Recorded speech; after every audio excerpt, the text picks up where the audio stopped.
कलाकामा कैसे किया, डिक्लेयर करार दे कि उसके खिलाफ ऑपरेशन कब शुरू होंगे। जी अब्दुल्ला गुल साहब, अस्सलाम वालेकुम। अस्सलाम वालेकुम, बहुत बहुत शुक्रिया और आपके नेक जज्बात और अच्छे कलमात, मैं आपका ममनून हूँ।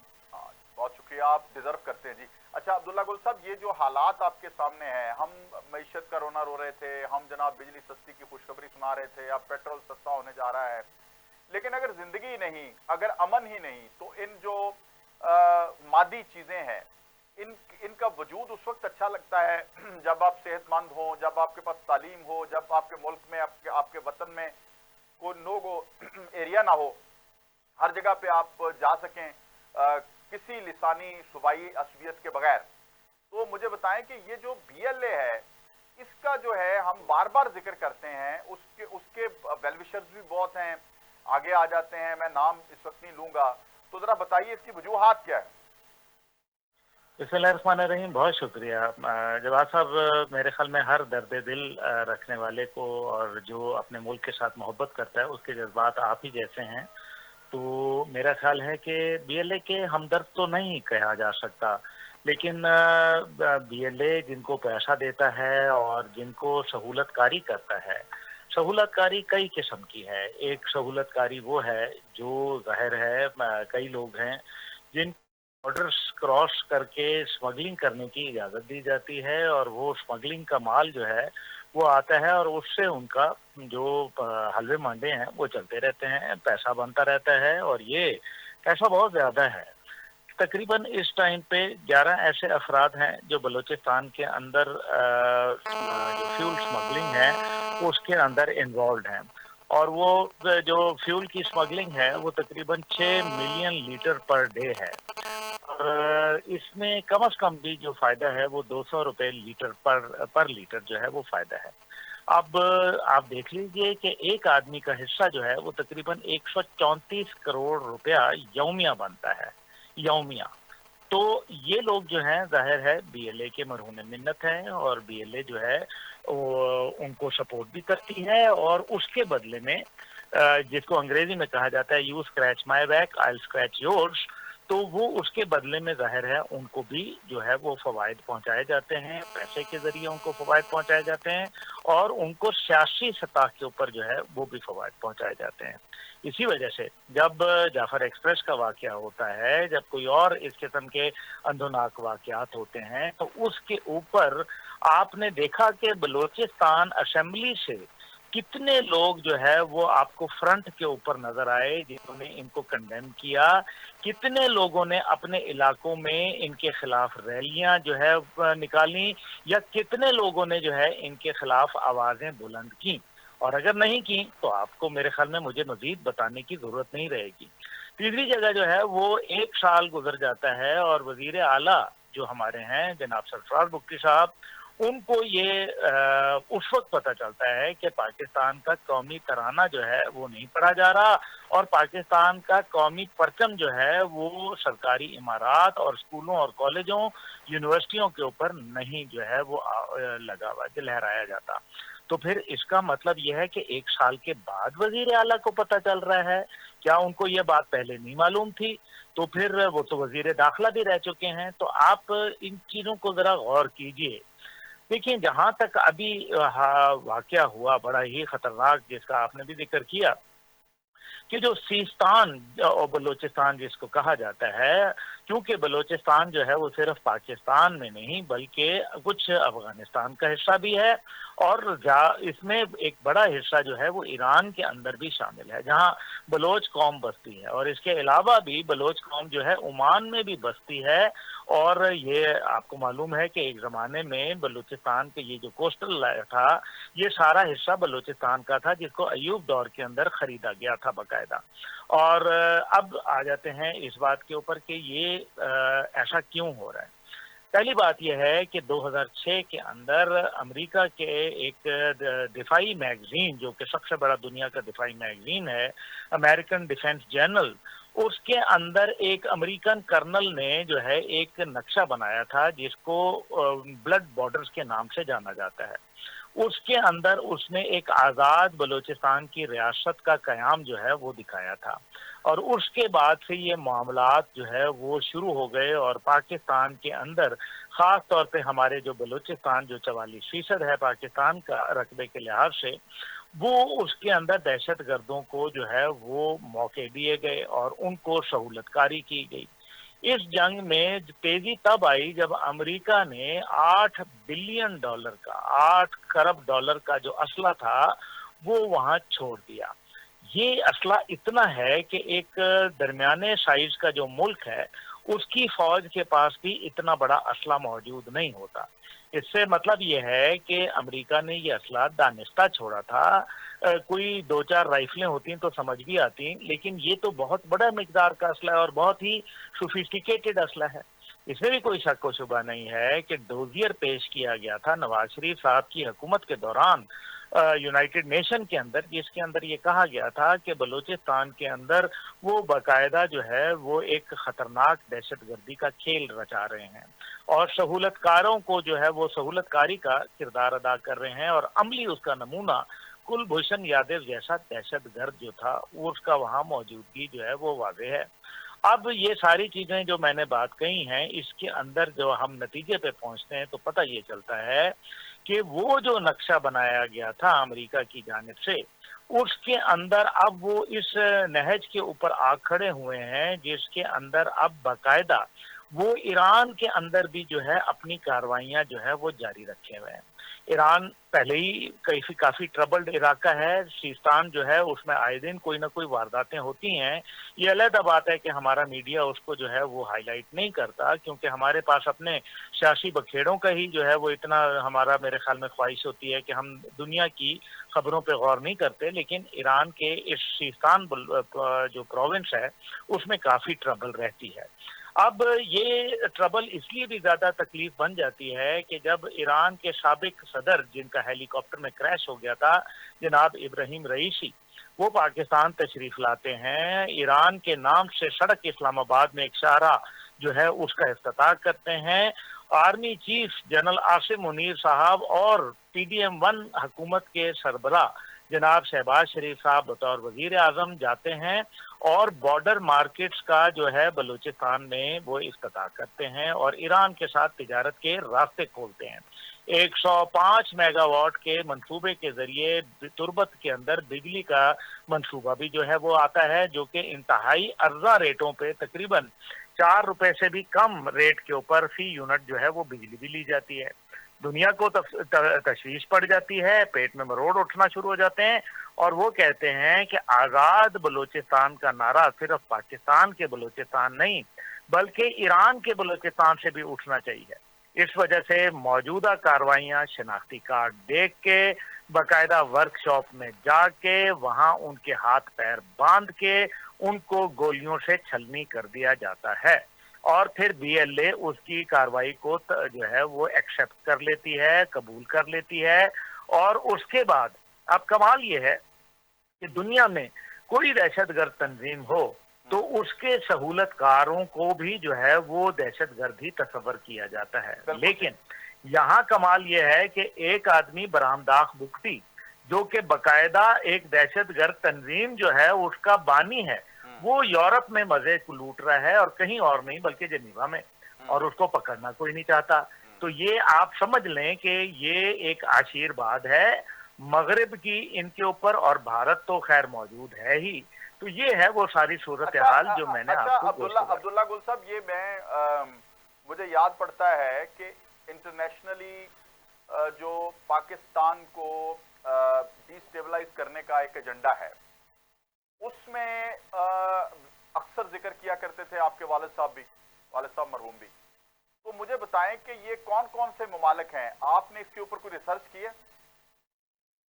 बिल्कुल, इसके अंदर फिर तो वो आपको पता है नाराजी हो जाएंगे लोग, लेकिन हकीकत ये है कि अपना जो कुछ गल्फ कंट्रीज हैं वो इसमें बिल्कुल शामिल है, क्योंकि गल्फ कंट्रीज को तकलीफ है कि पाकिस्तान के बॉर्डर से اگر ہمارا یہاں جو ہے وہ گوادر چلتا ہے تو ان کی تو جو بندرگاہیں ہیں وہ ویران ہو جانی ہیں، اس لیے یہ بڑا مسئلہ ہے۔ دوسری بات یہ ہے کہ اس کے اندر چین کا عنصر ہے۔ اب ان عرب ممالک جو گلف کے ہیں ان کے پاس جو چین کا ڈائریکٹ ایکسس تو ہے نہیں، جبکہ پاکستان کا براہ راست جو ہے بارڈر بھی لگتا ہے اور بارڈر کے ذریعے جو ہے وہ ایک سی پیک کا روٹ جو ہے وہ بھی چل رہا ہے۔ بالکل ایسا ہی ہے۔ تیسری چیز جو ہے اس کے اندر ان کو یہ بھی پرابلم ہے کہ کہیں ایسا نہ ہو کہ جو تقریباً $50 بلین کا ٹریڈ ہے جو گلف کنٹریز کے ساتھ چل رہا ہے، کہیں ایسا نہ ہو کہ ایران اور پاکستان، کیونکہ اگین بارڈر ہمارا کامن ہے 909 کلومیٹر، تو کہیں ایسا نہ ہو کہ پاکستان یہ ٹریڈ سارا اپنی طرف کھینچ لے، درست ہے۔ تو یہ معاشی جنگ بھی ہے۔ اب آ جائیں امریکہ۔ آپ کو معلوم ہے کہ عمان کے اندر ایک نئی بندرگاہ جو ہے وہ قائم کرنے کے لیے انڈیا جو ہے اس نے باقاعدہ ان کے ساتھ معاہدہ کر لیا ہے۔ چابہار ایران کے اندر بھی انہوں نے معاہدہ کیا ہوا ہے۔ امریکہ تو اس میں باقاعدہ براہ راست شامل ہے، کیونکہ امریکہ جو ہے وہ نہ صرف اسلحہ چھوڑ کے گیا اور اس کے بعد آپ دیکھیں دہشت گردی کی جنگ میں تیزی آ گئی۔ وجہ یہ ہے کہ اتنا ماڈرن اسلحہ ہے، ظاہر ہے فرق تو پڑتا ہے۔ اگر آپ کے پاس مرسیڈیز ہے اور میرے پاس ایک سزوکی کار ہے تو ظاہر ہے ریس تو آپ نے جیتنی ہے۔ اس لیے یہ وہ تمام ساری باتیں ہیں جن کو مد نظر رکھیں تو امریکہ اس کے اندر باقاعدہ برطانیہ اس کو جو ہے، اور آپ دیکھیں کہ کیسے سٹار لنک وہاں جو ہے وہ دیے گئے۔ اب کمال یہ ہے کہ پاکستان کے اندر سٹار لنک کو جو ہے وہ جو ٹیسلا کا مالک ہے ایلون مسک، تو ایلون مسک جو ہے وہ اس کی کمپنی جو ہے وہ پاکستان میں سٹار لنک دیتی ہے۔ حیران کن بات یہ ہے کہ سٹار لنک جو ہے وہ راتوں رات اپروو ہو جاتا ہے۔ بھائی یہ کوئی مذاق ہے؟ آپ نے سٹار لنک کو کیسے اپروو کر دیا؟ یہ وہی سٹار لنک ہے جس کی وجہ سے یوکرین کی جنگ کے اندر پانسا پلٹا تھا ایک وقت میں زیلنسکی نے، اور پن پوائنٹ ایکوریسی کے ساتھ جو ہے وہ میزائل داغے جا رہے تھے روسی فوجوں پہ۔ تو پھر سٹار لنک کا مطلب تو یہ ہے کہ آپ بلوچستان میں سٹار لنک کے سسٹمز کو اگر آپ ڈال دیں گے تو پھر تو خدا نہ خواستہ ہماری فضائیہ کو بھی نشانہ بنایا جا سکتا ہے، ہماری ایوییشن کو بھی نشانہ بنایا جا سکتا ہے۔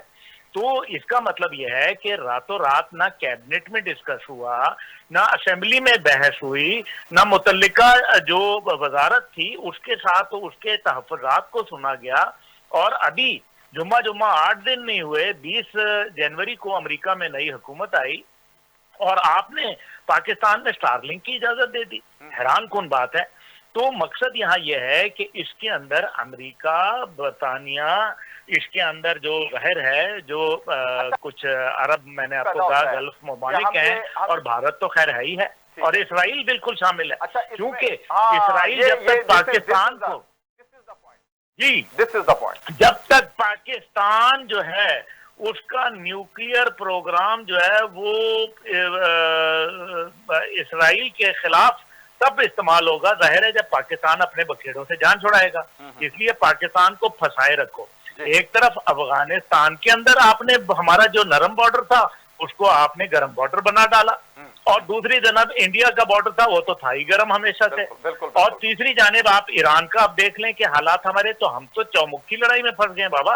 اور اندرونی سطح کے اوپر دہشت گرد جو ہے وہ ادھر ٹی ٹی پی اور ادھر جو ہے وہ، ان سب کے پیچھے ٹی ٹی پی اور یہ جو بی ایل اے ہے اس کے پیچھے ہیں کون؟ ہم افغانستان کو تو مورد الزام ٹھہراتے ہیں۔ اس کے لیے ہمارا یہ اصل سوال یہ ہے، ڈائریکشن بڑی سیدھی ہونی چاہیے، ہمیں اچھا یا برا ہمیں افغانستان کے ساتھ معاملات کرنے پڑیں گے تاکہ ہمارا ایک بارڈر سیکیور ہو جائے۔